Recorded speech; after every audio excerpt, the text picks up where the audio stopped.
I'm Allison from Cowboys and Indians, and we're here today in Nashville with Dierks Bentley to talk about his brand new album, Broken Branches, his love of the West, and then he's going to take us behind the scenes to get a glimpse of his tour rehearsal. So welcome to C&I Sessions. I want you to go back in time and explain to me how a teenager in Arizona fell so in love with bluegrass music. Well, growing up in Arizona, my dad loved country music. My dad, a lot of memories of driving around the car listening to Randy Travis, just what's on the radio. And Randy Travis was on the radio a lot back then. George Strait was on the radio a lot back then. And we just always didn't really talk about country music, but he just loved listening to it. And I just remember being in the car listening to a lot of music with him on the way to school, most days when he'd take me. And bluegrass music to me back then was like hee-haw, which I watched a lot of hee-haw. We had 3 channels of TV. I think we had 4 if you count like the public channel, Channel 8.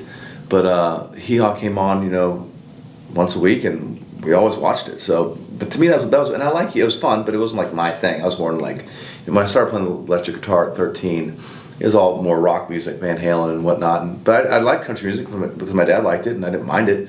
And I thought hee-haw was funny, but that's what bluegrass music was to me. It wasn't until I got to Nashville and went to the Station Inn and on a whim and saw a bunch of young kids playing bluegrass instruments and playing the fire out of them and singing bluegrass songs I'd never heard of as well as country songs. I was like, oh, this is not some like old people's music. This is like very like almost punk rock country music. Like this is cool. This is like cooler than what I think is cool. It's a whole new portal opened up to like a world I didn't understand. So yeah, it was 1994 when I discovered it, and I wouldn't be here if I hadn't walked into that bar. I wouldn't have been here. So you moved here 30 years ago? 31. I don't know, moved in 94. Yeah, 31 years ago. And you drove from Phoenix to Nashville, Going on right? 31. I'll be 31 in the fall. Okay. And I drove here with my dad. In your pickup? In the pickup I still have. Still got Big White. Just got stuck 2 weeks ago. Older trucks, you have to get them in 4-wheel drive before you get stuck. You gotta get that lever pulled back, and my current Tahoe, you can just press a button and it locks in. But I didn't get it pulled back in time, and I had to leave it there and use a 4Runner to get back to back into the airport. Long story short, but so we drove across the country in 24 hours, right? Yeah. We broke up 15 and 10. Okay. And we stopped in Van Buren, Arkansas, where I discovered there's a thing called a dry county. I'd never heard of that. We don't have dry counties in Arizona. You go to the Circle K to get your beer, bait, ammo, everything you need. In Arkansas, some counties in Arkansas, you can't buy beer. But we got back in the car and drove another 15 minutes to get some beer. Love that. Yeah, I got a break. There was a long drive. What'd you listen to? Like, what music was playing on that long journey? Oh my gosh, it's a great question. It's like back then, it would just been radio stations. There's obviously no streaming services. I don't think I was popping discs in and out. I didn't have a disc player in that truck. It had a tape player, so we were just listening to country radio the whole way. You didn't have like a shoebox full of cassette tapes. No. I do a bunch of cassette tapes. But I think back with my dad and I, we were just been. One station dies out and you go find a new one and put it back in the preset. Gosh, I wish I would have I would love to have been recording our conversations. It's 24 hours to get in the car. Yeah. It's a long time. Yeah, I know. Yeah. But I'm sure you have memories of it. So kinda, not many. I remember going into too many Jaeger bombs over the years with Cross Canadian Ragweed to lost those memories a long time ago, but I do remember stopping in Van Buren, Arkansas. I remember I had this blue tarp across the back. It was always when it would rain and all my stuff back there, and it was just trying to keep that thing from flapping off was hard. But not too many memories of that. But yeah, and I got to Nashville and started figuring out how to make it all make sense. One of my first things I did was got an internship with the Country Music Association, so, as you know. Yeah. So you've really made Nashville your home for the past 30 years. Yeah. But you have a love of the West that absolutely is like unmatched. Yeah. So what is it that draws you out there time and time again? At some point before COVID, around 2018, I really wanted to go back out of the West. To the point where, and I listened to I was reading a book by Joel Osteen. I don't know who Joel Osteen is, a great motivational Christian speaker, and I read his book, and he talks about manifesting what you want in your life, and I feel like I've manifested a lot in my life. The book really spoke to me, and You got to see it before you got to say it before you can see it, kind of thing. And so I was like, I created a backpack, and I hung it by the door, and I duct taped a piece of duct tape on it. And I wrote West on this backpack. I had like a flannel kind of hanging out of it, this old burlap sack backpack. And I'd see it every time I walked to the door, I'd see West. I'd see it, and it drove my wife crazy, because I was driving her crazy with my desire to get out of Nashville, get back to Arizona or Colorado, really Colorado. And I looked at it every day. And lo and behold, one day we were in Colorado for spring break skiing, and the world shut down, and we stayed out there for a year. I don't think I manifested COVID. That'd be a terrible thing to manifest. But I did manifest my somehow winding up in Colorado for that period of time. And it was definitely the most special year of my life, really. Just to be there with my kids and to be off, to set my guitar down, have multiple, weekends off for as far as you could see, and just really be able to settle in my life. Actually unpack a suitcase and unpack a DOP kit and just be present. And we just did so much in that year. I'll never change my. And you were in Telluride, right? I was in Telluride, yeah. And we just, I think we camped 9 times that spring and summer, and taught my kids how to skateboard at a skate park. They're to the point where they dropped into 6 and 8, dropping into a 10-foot pool. We did so much hike to skinning and skiing and Nordic, and just it was incredible. It was the best time of my life. But yeah, that said, I do love Tennessee. I come back here, and my wife wanted to come back. A few therapy sessions, we made it work. We came back here. It was not something I wanted to do, but as usual, she knows what's best for our family. And I've kind of really fallen back in love with Tennessee, knowing that Colorado will be there at some point in my life. But this is a lot of people moving to Tennessee. There's a lot. This is a special place to be, and the music right now is, I feel like country music's never been better. There's so much great country music. A lot of Western in the country music right now. I know. The West is hot. But just knowing that's there, and I'm present in the life that I'm in, and I love everything about what I'm doing. But in the back of my mind, I'm always like, when I go work out, when I ride my bike, when I do anything, I'm always thinking, hey, I got to be in good shape, so when I, do get back out there again, I can hang in with my buddies who are all in great shape.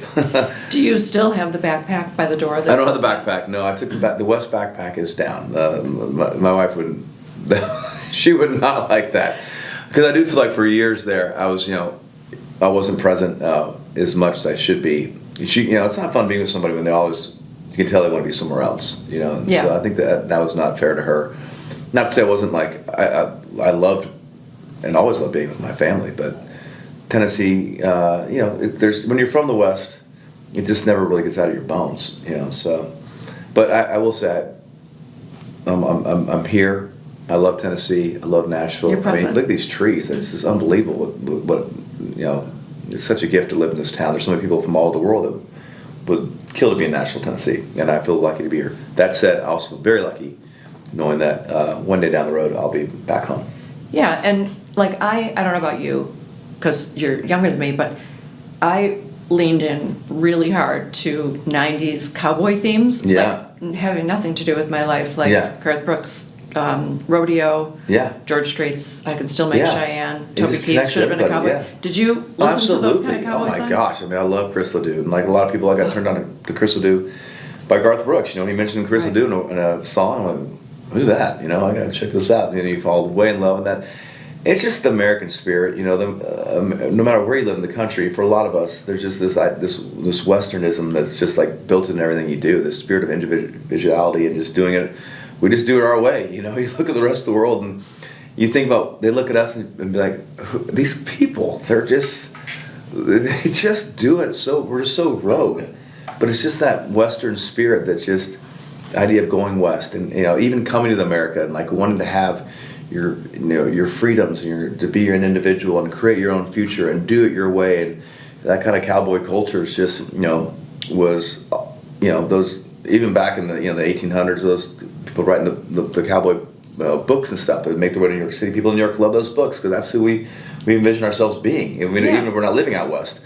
So it's just built into our DNA in some way of being Americans, that Western spirit, whether you're actually living it out there or not. But certainly those songs, when Rodeo, Garth Brooks' Rodeo, people are singing those songs in New York City, and I know. or Alan Jackson's gone country, and it's all built into it. But most people don't even know what a let it go. Spurs and a let it go.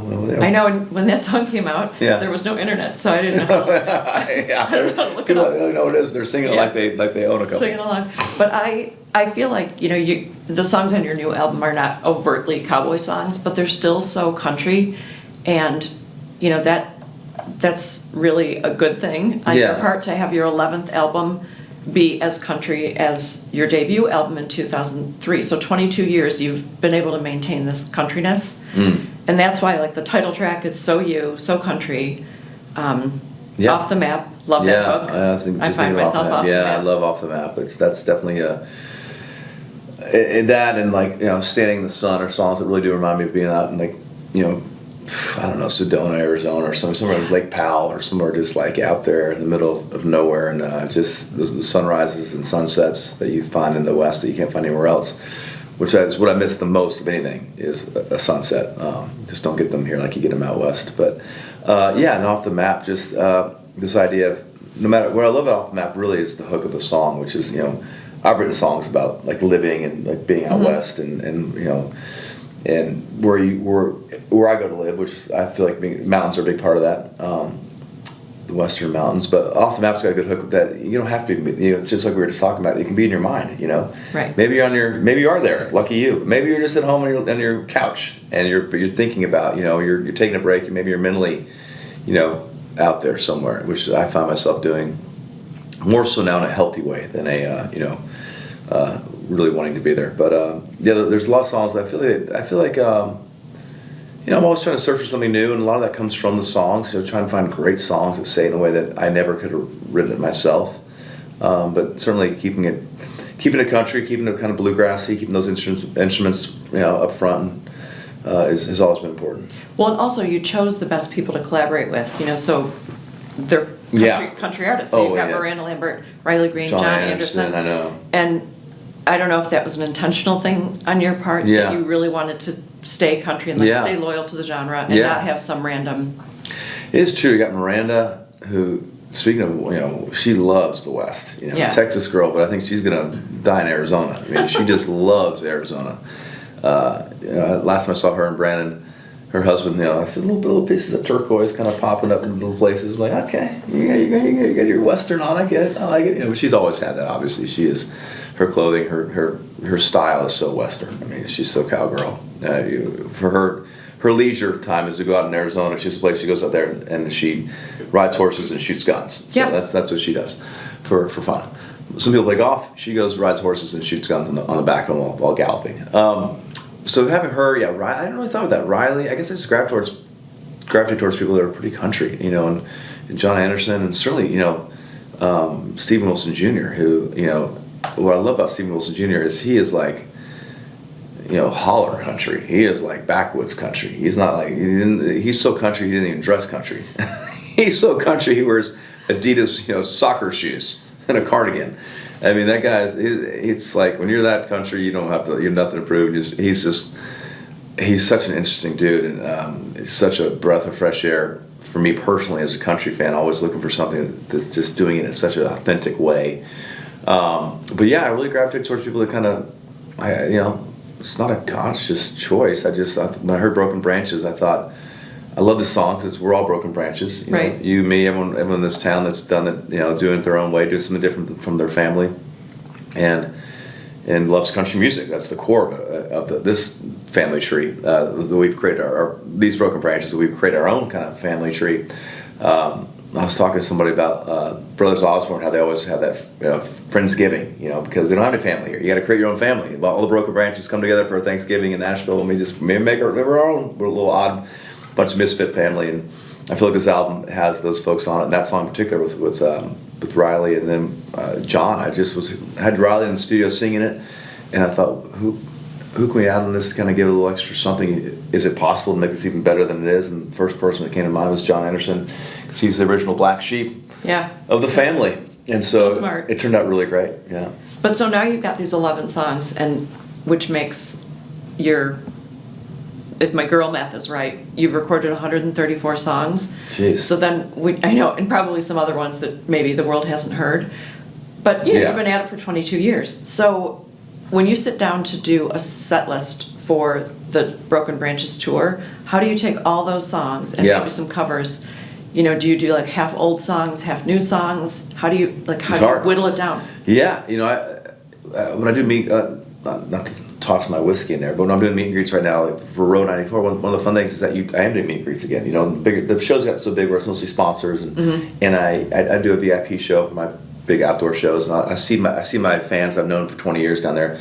But doing these meet and greet in-store signings, I'm doing bottle signings where anybody can come in, buy a bottle for $35, and we get to hang out and take a picture. So I'm seeing fans that I haven't seen in 20 years. That's great. I'm like, oh my gosh, it's like, it's crazy. And now I'm trying to think of the songs, and they'll come to the line and they'll say, hey, I hope this year you do, Every Mile Memory, or gosh, are you gonna do, How I'm Going Out, or I Love Off the Mat, or Draw Me a Map for my bluegrass record, and they're throwing these song titles out. I'm like, because when I'm making a set list, I'm always thinking about keeping it moving, the roller coaster ride. I want to hit hits the hits that actually move the needle, that really make people go, up or down.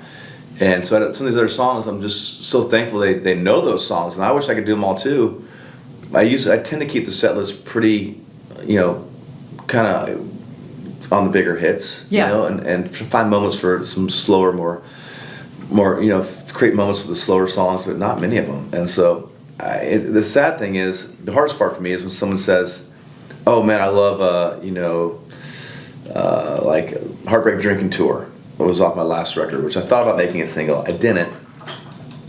It's like, if it's not a single, it'll never make my set list. Really? Likely. Yeah. I'd be the worst if you hired me to do your set list. I'd be like, Down in the Mine. Oh my. Band of Brothers. Oh my gosh. I love that song. My problem is I think about the show too much from a fan experience. And that's what you should do. Yeah, I mean, I'm like, this might be the only concert they go to. They've spent all this money to be here. They got their kids with them. They got a new girlfriend or wife or boyfriend, whatever. And like, they've already seen the band Lula, and they've seen Zach Top, and now here I am. And it's like, I just don't want to let's pack 3 hours of music into a 90-minute set list. Let's just pack it in and really not waste their time, not do anything unnecessary. I'm not here to. I'm happy when they're happy, and I love singing all my songs. Even the hit, I love singing What Was I Thinking? I love singing 515 with them.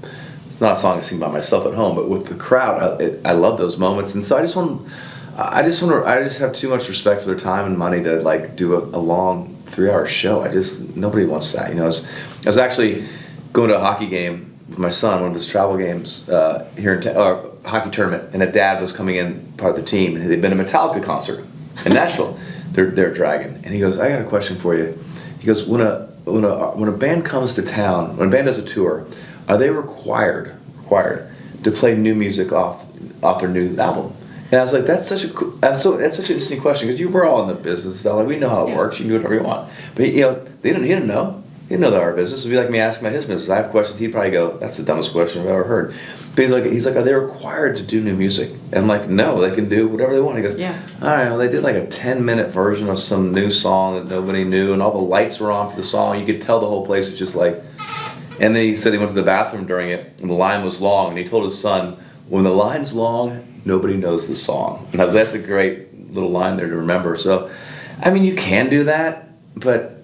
I don't want to do this to my fans. I want to keep it keep it moving. Well, I think that some people tell you that in advance. Like, I have a new album out. I'm going to have an album listening party. I'm going to play the album from top to bottom. At a small venue. And you can choose not to. Yeah, and you can choose not to go if you're like. Yeah, I do like. It'd be fun to go somewhere like Joe's and go back and do just do the album top to bottom. I think that's a great idea, but. Yeah. To each their own. That's the thing about concerts. Everyone does it differently. Some people really think it's cool to do a 3-hour show, and some people, and then you can go to those concerts and do that. Some people just don't. They just kind of pack it in and choose those shows. So we tend to kind of. I tend to think the concert is a whole experience. You get there at 5 and you're leaving at 11. That's a long day. That's a really long day. Yeah. When you were still living in Arizona, did you go to any big headlining shows? Oh yeah. And did you have an epiphany, like whoever you saw, were you like, I want to do that for a living? Yeah, actually the first show that made me feel like I really want to do it for a living was Bon Jovi and Skid Row in Arizona. I was 13. Okay. Yeah, and Skid Row was opening for Bon Jovi, and I've told this story to to John, who's become a friend. We text every now and then. We were at one point we were doing a show together, and I said, yours Bon Jovi was the first concert I went to, and I spent the whole time looking at this girl next to me who's wearing this black leather dress, short black leather dress. I never even watched her show, and he said, "That's a sign of a good concert." I'll never forget that. I was like, "That's so funny." I was like, "He's right." I've told my crowd in years since, like, "Hey, if you guys aren't paying attention to me because you're talking to each other or checking out girls or guys, I'm doing something right." But then for me, really seeing, I saw Dwight Yoakam also when I was around that time period with Leanne Rhymes opening. I think I was around 15, and that had a huge impact on me. Garth Brooks. Saw Garth sitting. You got to see him? I saw Garth in the worst seat possible when I was 17 in America West Arena. I mean, the seat was so bad I could touch the roof, like where the seats meet the roof of the amphitheater, or the arena. That was my seat. You're not exaggerating that, really. Top. I could touch the roof. My hand was on it. With my little brother, we snuck down, though, somehow, in the middle of his show, and got down pretty close to the stage. And, that show had a huge impact on me. Well, his shows are a totally different animal. So I don't know if he was like flying across the room. No, this is back before there was even moving lights. This was still park cans and stuff, which this lighting we have in here, it's like still lighting. There's no moving lights, no video wall, but you still felt like he was singing to every single person in the room. Yeah, I couldn't afford to go see him until I was probably 30. Yeah. Or whenever I was. Well, by then, he was. And then he retired, and I'm like, great. Now I have money, but I can't go see him. No, I saw everyone that came through America West Arena. Alan Jackson, Travis Tritt. I was there for all of it. And what I remember about those shows back then too is this is all ages. Everyone was a fan, 8 to 80, all types of people. Everyone just in there. And I thought, Arizona. I thought that was where country music lived in the West. People in Arizona wear cowboy hats to the show for a reason. Because we're Western out there. And it was weird getting to Tennessee and people saying, how'd you get into country music living in Arizona? I'm like, we are country. What are you talking about? This is like the West. Why are you wearing a cowboy hat? You're from Georgia. Yeah. But it was kind of an adjustment to this is the birthplace of country music, this part of the world. And cowboy hat is something different than just like, you can wear one without being on a horse. And nowadays, anybody can wear one. It's that's a side topic, but it is funny to me how like someone go from being in this genre, and then like 2 days later, they're in this genre, looking more country than the most country person that's ever worked in this genre. But it's always been that way, I guess, to some way. It's just to some degree, it's just happening quicker, I guess. And you opted to never be a hat act, so I think I've only seen you in a cowboy hat one time. I wore a cowboy. I've had some side bands that I've had the hat in. Oh, true. Yeah, and Kix Brooks gave me a great cowboy hat that I have out in Colorado. But no, I mean, it's just never. That's not my thing, just because it doesn't really, to me, it's always associated with the people I knew out in Arizona that wore them for a reason. Okay, so last question, and it's going to be a hard one. Where do you feel more at home, on a stage or on a mountain somewhere? I mean, those are the two places I really do feel at home. Honestly, it's hard to differentiate those two because I love being on stage. Everything I do is for that moment. Everything that I just be out there with the band and knowing we put the work in to make the album and putting the work in to make the tour and putting the work in that whole day that we're out there with our guests and friends and fans, and then now here's the moment that we get to go have fun. I do feel very. There's one time of my day in my life where I'm present. I think that's what's always driven me about the phone and everything. It's so hard to, anything somebody does as a race car driver, a football player, hockey player, on stage when you're in that place where you're just like in this, you're present. I think it's the best feeling. It's not really even about like the crowd or the music or the light. It's just about like I'm just here in this totally in this moment and totally focused. It's like meditation. I guess. I'm not very good at that, but just where you're like, this is it. That's when life feels the best. Same with the mountain. Just being away from I love people, but I also love to get away from them. And when you're on a mountain with just your wife or being by yourself and just that's just like it's just the closest you can get to heaven. It's just the crazier the world gets too. Especially with the future we're getting ready to walk into with AI and not being able to tell what is real and what's not real. When you're on top of mountains or out in nature in general, it's the only place left that's real. They haven't touched that yet. We'll see. That's fantastic. Great answer. Yeah.